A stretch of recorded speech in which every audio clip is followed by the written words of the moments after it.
That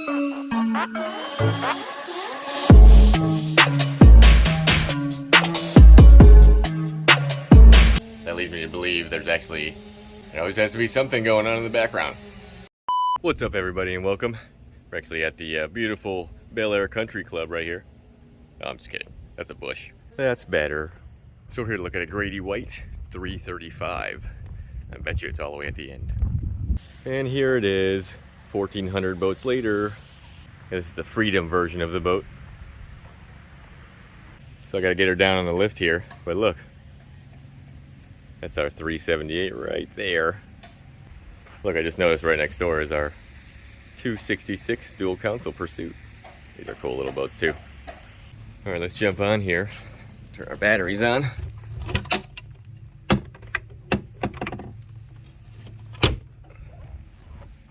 I like these boats, they're nice. Grady White makes a nice boat, no matter which one it is. So we got two complaints here. One is the starboard engine alarm was going off, and two, it says the generator won't start. So let's check the generator first. Of course, the generator is going to be in the hole. Let's get it opened up. And look at our water pump here.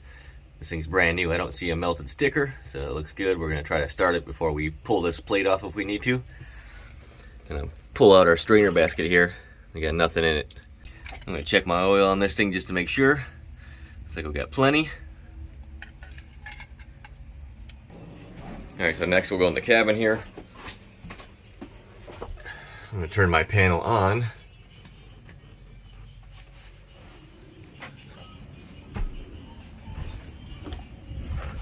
That way I can come back down here, push my fuel pump button and make sure it's working. Our fuel pump's right here. The thing should be clicking when I push it. Got nothing. So now when I push that button, this pump should be running, but it's not. So now I'm going to check power. Alright, so we got our power probe here. Now let's check the component here. Check our fuel pump. See if we actually have a pump that works. Alright, so we know our pump works. Now let's pull our fuses out here and find which one that's fuel pump. That is the panel. Should be another one in here. Oh, there it is. Let's see what that says. Alright, that's our fuel pump. Let's check our fuse. I don't know how well you can see it in the camera there, but this one's blown.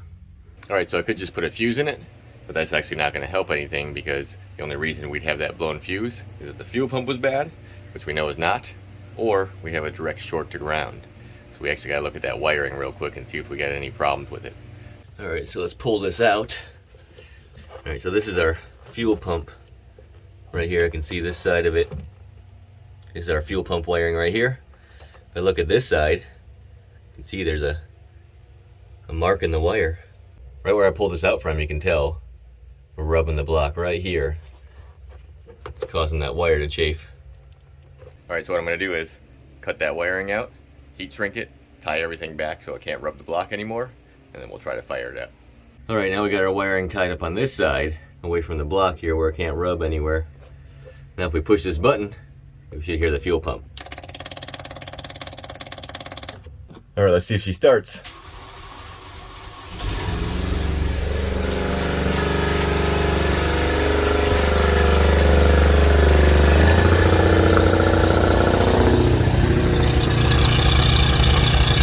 Alright, I don't know if you caught that, but it wasn't pumping water, so I shut it off real quick. It looks like we got a 2-for-1. Check it out. So I pulled the cover off the impeller, and what do you know? 2 blades. So let me put an impeller in it. We'll try this one more time. Alright, we got a new impeller in. Let's try to start it again.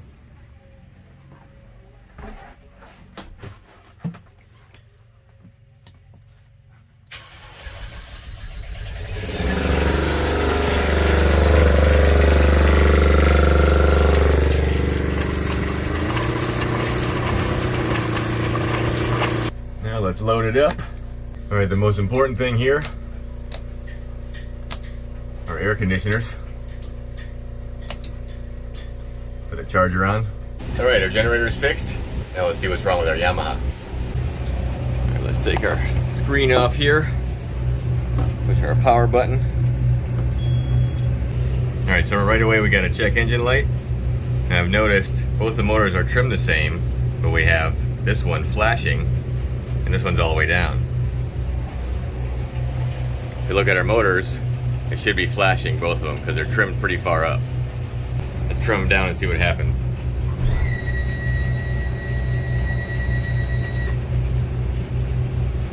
Alright, right away we notice this trim's not working.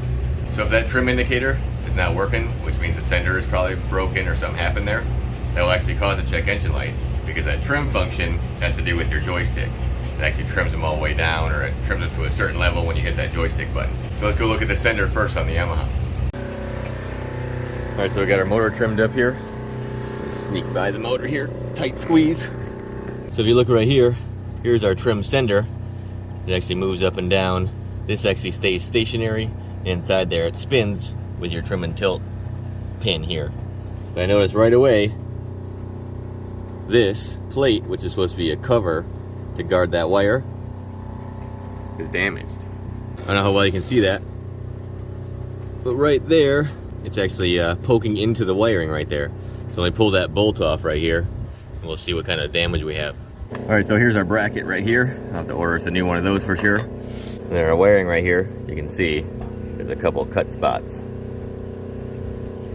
So until I get the parts for this thing, I'm just gonna cut those wires and actually redo them to make sure that this thing is working. Alright, I got the wiring fixed for now. Let's see if she works. We already got a better start because that was set at 0 at first. Let's go down.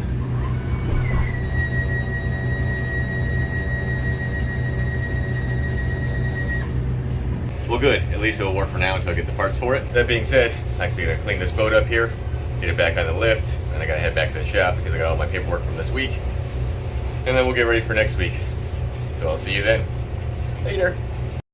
Let's watch as Captain Matt threads the needle with our 378 Pursuit.